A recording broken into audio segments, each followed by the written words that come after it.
G20 के अंदर भारत ने कर दिया ऐतिहासिक ऐलान। भारत के इस ऐलान से पुतिन हुए हैरान। G20 में भारत की दादागिरी शुरू, अपने मन के मुताबिक G20 को चलाएगा भारत। अमेरिका भी भारत के स्टेप को देखकर रह गया दंग। पहले यूनाइटेड नेशन के अंदर रूस के खातिर भारत भिड़ गया 193 देशों से, तो अब दुनिया के 20 शक्तिशाली देशों के खिलाफ रूस की ढाल बनकर हो चुका है तैयार। G20 के मंच से भारत ने जो घोषणा की, इस कर्ज को रूस पूरी जिंदगी नहीं उतार पाएगा। दोस्तों, 24 फरवरी को रूस और यूक्रेन के बीच युद्ध को 1 साल पूरा हो चुका है। फरवरी 2022 से शुरू हुआ दोनों देशों के बीच का युद्ध अभी भी रुकने का नाम नहीं ले रहा। युद्ध तो रूस और यूक्रेन के बीच हो रहा है, लेकिन इसके चलते पूरी दुनिया के ऊपर प्रभाव देखे जा रहे हैं। यूरोपीय और पश्चिमी देशों के द्वारा रूस पर कई तरीके के प्रतिबंध लगा दिए गए।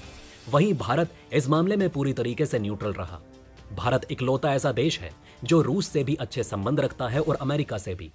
वहीं अब भारत पर भी खूब दबाव बनाया गया कि वो अपने रिश्ते रूस से खत्म कर दे, लेकिन भारत ने ऐसा नहीं किया।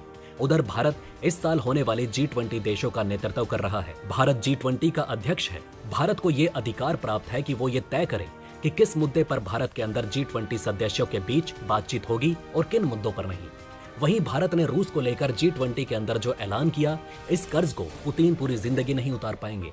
यूनाइटेड नेशन में भारत ने कभी भी रूस के खिलाफ वोट नहीं किया, लेकिन अब भारतीय प्रधानमंत्री नरेंद्र मोदी ने पुतिन को लेकर G20 के मंच से जो ऐलान किया है, उससे पुतिन भी हैरान हो गए।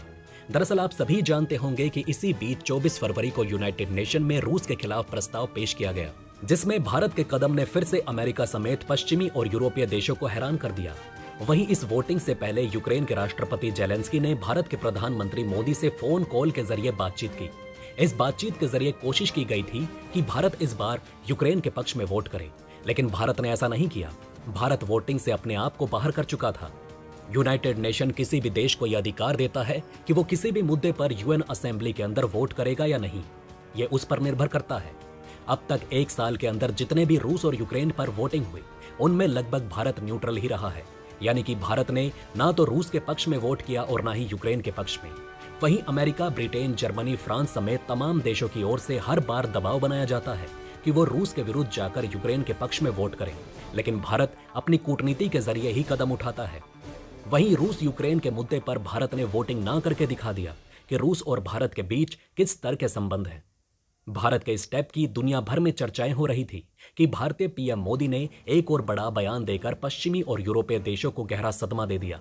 वहीं रूसी राष्ट्रपति व्लादिमीर पुतिन को भी ये एहसास नहीं हो रहा होगा कि एक तरफ यूनाइटेड नेशन में भारत का साथ मिलेगा और दूसरी तरफ G20 का इस्तेमाल रूस के खिलाफ नहीं होने दिया जाएगा।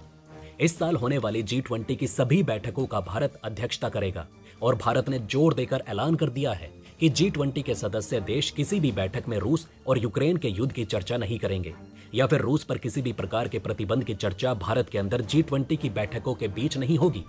भारत यहीं पर नहीं रुका।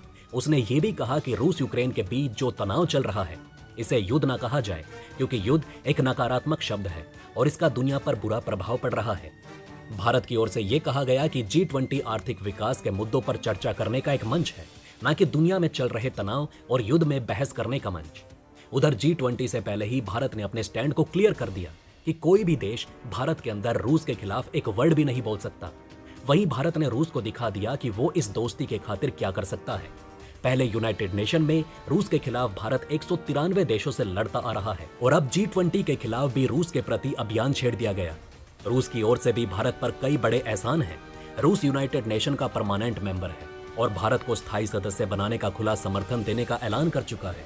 इतना ही नहीं, यूएन के अंदर वीटो पावर रखने वाले देश रूस अपने वीटो पावर का खास इस्तेमाल भारत के लिए कर चुका है। वहीं 70 के दशक में जब भारत और पाकिस्तान युद्ध के मैदान में आमने सामने थे, तो उस वक्त अमेरिकी युद्धपोत पाकिस्तान के सहयोग में हिंद महासागर में काफी तेजी से बढ़ रहे थे, लेकिन तभी रूस ने अपने भारत के मदद के लिए अपने युद्धपोत भेजकर अमेरिका को लौटने पर मजबूर कर दिया। पहले रूस भारत की मदद के लिए पूरी दुनिया से लड़ रहा था और अब भारत रूस के खातिर अमेरिका, ब्रिटेन, फ्रांस, जर्मनी समेत दुनिया के सभी शक्तिशाली देशों के खिलाफ खड़ा है। उधर जब पूरी दुनिया अपने फायदे के लिए सोच रही है, तो भारत भी अपने फायदे के लिए ही क्यों ना सोचे।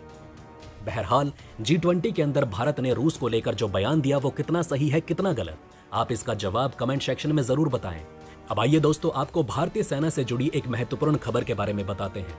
दरअसल एक ऐसी खबर आई है जिससे चीन की मुश्किलें अब लाइन ऑफ एक्चुअल कंट्रोल यानी कि LAC पर बढ़ने वाली है।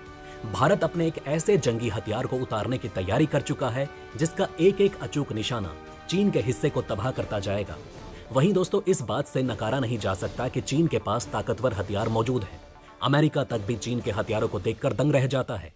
अभी पिछले साल ही चीन ने एक ऐसी मिसाइल का परीक्षण किया था जो पृथ्वी के चारों ओर चक्कर लगाकर अपने टारगेट को नास्ते नाबूद कर चुकी थी। लेकिन फिर भी भारत के पास ऐसी कौन सी ताकत है, ऐसा कौन सा हथियार है जिनकी वजह से आज तक चीन दोबारा से भारत के खिलाफ युद्ध लड़ने की क्षमता नहीं जुटा पाया। दरअसल भारत के डीआरडीओ ने कई ऐसे घातक हथियारों का निर्माण किया जिसने चीन के सर से युद्ध का फितूर उतार दिया। भारत के जंगी बेड़े में कितने खतरनाक हथियार शामिल हैं, ये कोई नहीं जानता।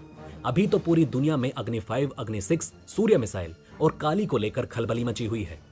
लेकिन माना जाता है कि भारत के पास इनसे भी खतरनाक सीक्रेट हथियार तैयार हैं, जिनका इस्तेमाल भारत केवल युद्ध के समय ही करने वाला है।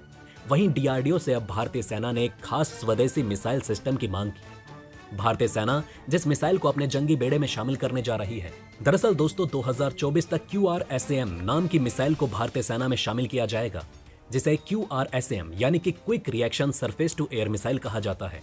इसे भारत के आयरन डोम के रूप में भी जाना जाता है।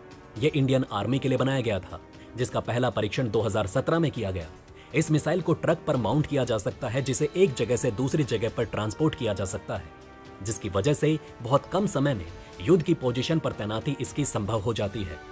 इस मिसाइल की जो सबसे बड़ी खासियत है वो ये कि ये एक बार में 16 ठिकानों पर 24 मिसाइलें दाग सकता है। ये अचूक हथियार हवा में उड़ते हुए किसी भी एयरक्राफ्ट, ड्रोन, क्रूज मिसाइल को भेज सकता है। इतना ही नहीं, इसकी तैनाती जमीन पर कहीं भी की जा सकती है। इसे पता लगाना दुश्मन के रडार के बस की बात नहीं। तो दोस्तों, इस वीडियो में फिलहाल के लिए इतना ही।